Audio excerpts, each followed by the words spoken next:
Hello everyone, আমি রিমি চলে এসেছি আজকে আপনাদের জন্য আরেকটা পারফিউমের রিভিউ নিয়ে। সো আজকে যে পারফিউমটা নিয়ে কথা বলবো সেটা হচ্ছে রিসেন্টলি আমি বলবো 2026-এর একটা সেন্সেশনাল পারফিউম। এটা হচ্ছে পারফিউম কমিউনিটিতে খুবই হাইপড একটা পারফিউম। সো পারফিউমটা দেখে ফেলি, সেটা হচ্ছে যে দালাল বাই লাতাফা। সো পারফিউমটার প্যাকেজিং নিয়ে যদি প্রথমে বলতে হয়, এটা হচ্ছে এরকম পারফিউম, মানে এরকম প্যাকেজিং এ আসবে। বটলটা হচ্ছে এরকম, এবং এই যে সামনের উপরের যে ক্রাউন টাইপের একটা পার্ট, এটা পুরোটাই প্লাস্টিকের। আর হচ্ছে এখানে যে মার্বেল টাইপের জিনিসটা দেওয়া, এটাও প্লাস্টিকের।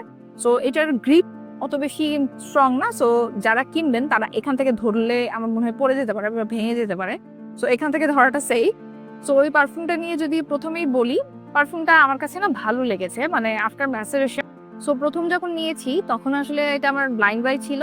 সো তখন হচ্ছে গিয়ে আমি একটা অ্যালকোহল ব্লাস্ট পেয়েছি, মানে যখন স্প্রে করেছি তখন। আর হচ্ছে স্মেলটা অত বেশি ম্যাচিওর ছিল না, যেটা কিনা এখন একটু কাইন্ড অফ ম্যাচিওর আমার কাছে। পারফিউমটা মানে এখন মনে হচ্ছে যে অল ইয়ার অ্যারাউন্ড ইউজ করার মতো সুন্দর বাজেট ফ্রেন্ডলি একটা পারফিউম। এটা আপনারা মোটামুটি 3.5 থেকে 4 এরকমের মধ্যে পেয়ে যাবেন, মানে 4-এর নিচে হবে আমার মনে হয়, 3 থেকে 3.5-এর মধ্যে আপনারা পেয়ে যাবেন। অল ইয়ার অ্যারাউন্ড অফিস ফ্রেন্ডলি ইউজ করার জন্য একটা সুন্দর পারফিউম। যদিও ওটা দাবি করছে যে এই পারফিউমটা million gold for her by Paco Rabanne, এই পারফিউমটা ডুব। বাট আমার কাছে না, আমি ওইটার একটা ছোট আমার স্যাম্পল ছিল, এক্সাক্ট ডুব আমার কাছে মনে হয়নি, কারণ ওটার মধ্যে কিছুটা ল্যাভেন্ডারের ফ্রেগ্রেন্স আছে।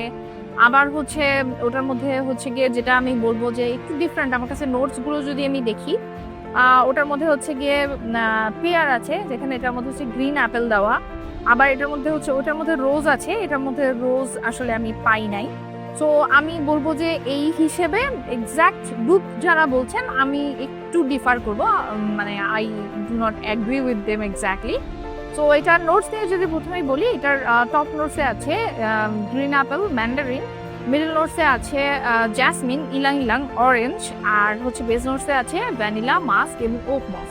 সো আমার কাছে না পাকো রাবানের হচ্ছে ওই পারফিউমটা থেকে, মানে ওইটা একরকম, ওটা অনেক বেশি একটা আমার পছন্দের একটা পারফিউম। ওটা আমার উইশ লিস্টে আছে, আমি হয়তো কিনে হচ্ছে ফুল বটল আপনাদেরকে রিভিউ করব। সো এক্স্যাক্টলি আমি ওটার মতো আমি এটা বলবো না, কিন্তু itself is a good perfume. মানে এটা হচ্ছে যদি আমি বলি যে অল ইয়ার অ্যারাউন্ড ইউজ করার জন্য বাজেট ফ্রেন্ডলি প্লাস হচ্ছে অফিস ফ্রেন্ডলি, ইনঅফেন্সিভ একটা সুন্দর পারফিউমকে খুঁজে থাকেন, তাহলে আমার মনে হয় যে Dalal could be a good pick. So এটা খুবই ক্লাসি একটা ফ্রেগ্রেন্স দিবে। এটা হচ্ছে গিয়ে বলবো যে প্রজেকশন এবং লংজিভিটি নিয়ে যদি বলতে হয়, মিডিয়াম টাইপের প্রজেকশন এবং লংজিভিটি ভালো। লংজিভিটি হচ্ছে গিয়ে 7 to 8 আওয়ার্স এর মতো আমি ক্লথে পেয়েছি, কিন্তু খুব ক্লোজলি আসলে আপনার কাছ থেকে স্মেলটা তারা পাবে। এটা খুব হাইলি প্রজেক্ট করবে না, এবং পারফিউমের স্মেলটা অনেক বেশি কড়া না। সো আমি বলবো যে it could be a blind by safe perfume. মানে যারা হচ্ছে কি একটু মডারেট পারফিউম পছন্দ করেন, আমি বলবো যে এটা খুব সুন্দরভাবে তাদের উইশ আসলে পূরণ করে দিবে। এটা খুবই ভালো ক্লাসি লাতাফার একটা ফ্রেগ্রেন্স।